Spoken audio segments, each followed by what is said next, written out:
కేంద్ర మంత్రి నిర్మలా సీతారామన్ ప్రవేశపెట్టిన 2023-24 బడ్జెట్పై టీ కాంగ్రెస్ నేతలు విమర్శలు గుప్పించారు. కేంద్ర బడ్జెట్లో తెలంగాణకు తీరని అన్యాయం జరిగిందని ఆరోపించారు. ప్రధాని మోదీ, సీఎం కేసీఆర్ ఇద్దరు తోడు దొంగలుగా తయారయ్యి రాష్ట్రానికి తీవ్ర అన్యాయం చేస్తున్నారని విమర్శలు గుప్పించారు.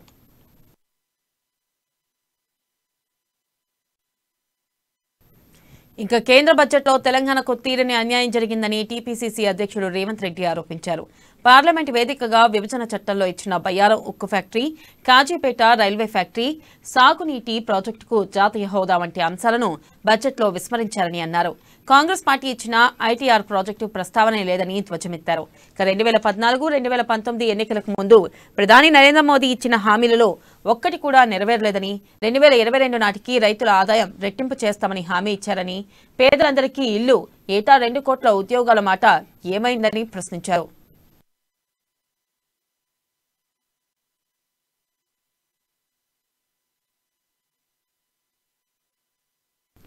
ఇక కేంద్ర బడ్జెట్ పేదలకు నిరాశను కలిగించిందని ఏఐసీసీ కార్యక్రమాల అమలు కమిటీ చైర్మన్ ఏలేటి మహేశ్వర్ రెడ్డి అన్నారు. సామాన్యులకు మేలు కలిగించే అంశాలేవి బడ్జెట్లో కనిపించడం లేదన్నారు. పేదల సంక్షేమం, సబ్సిడీల గురించి పట్టించుకోలేదన్నారు. ఇక పేదల సంక్షేమ పథకాలకు నిధులు కేటాయించకుండా వ్యాపారులకు మేలు చేసేలా పన్నులు వసూలు చేస్తున్నారని మహేశ్వర్ రెడ్డి మండిపడ్డారు. బడ్జెట్లో తెలంగాణకు ఒరిగిందేమీ లేదని, విభజన హామీల మీద ఎలాంటి ప్రకటన చేయకుండా రాష్ట్రానికి కేంద్రం మొండి చేయి చూపిందని మహేశ్వర్ రెడ్డి అన్నారు.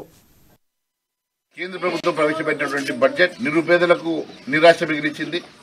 ఎక్కడ కూడా ఉపాధి హామీ అంశం కానీ, కనీసం సబ్సిడీల అంశం కానీ ఎక్కడ పేర్కొనలేదు. ముఖ్యంగా ఈ బడ్జెట్ లో తెలంగాణ రాష్ట్రానికి మొండి చేయి చూపించిందని తెలియజేస్తా ఉన్నాను. మరి తెలంగాణ రాష్ట్రానికి ప్రత్యేకమైన నిధులు లేవు, సబ్సిడీల మీద ధ్యాస పెట్టలేదు, ఉపాధి హామీ గురించి ప్రస్తావన చేయలేదు, ఎంప్లాయ్మెంట్ మీద ప్రస్తావన చేయలేదు. ఇది కేవలం పేదవారి నడుము విరిచేటువంటి బడ్జెట్. ఇది పూర్తిగా ధనికుల కోసం మాత్రమే ఈ బడ్జెట్ ని రూపొందించినట్టు అవపడతా ఉన్నది. అట్టడుగు బడుగు బలైన వర్గాలను పూర్తిగా విస్మరించినటువంటి బడ్జెట్ గా మేము పేర్కొంటా ఉన్నాం.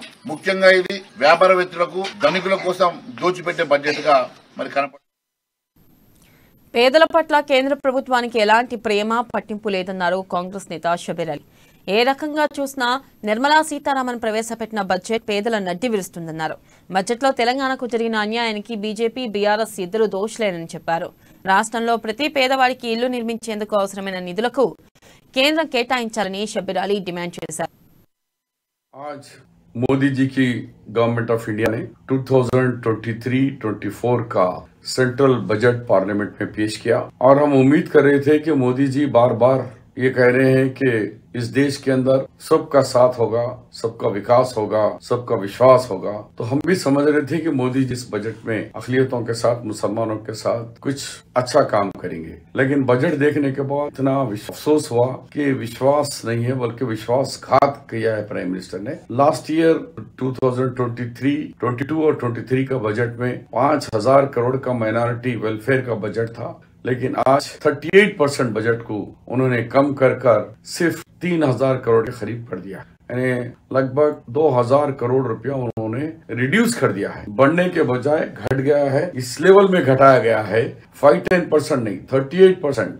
2013-14 के बजट भी सेम 3,000 करोड़ था। आज मोदी जी की गवर्नमेंट ऑफ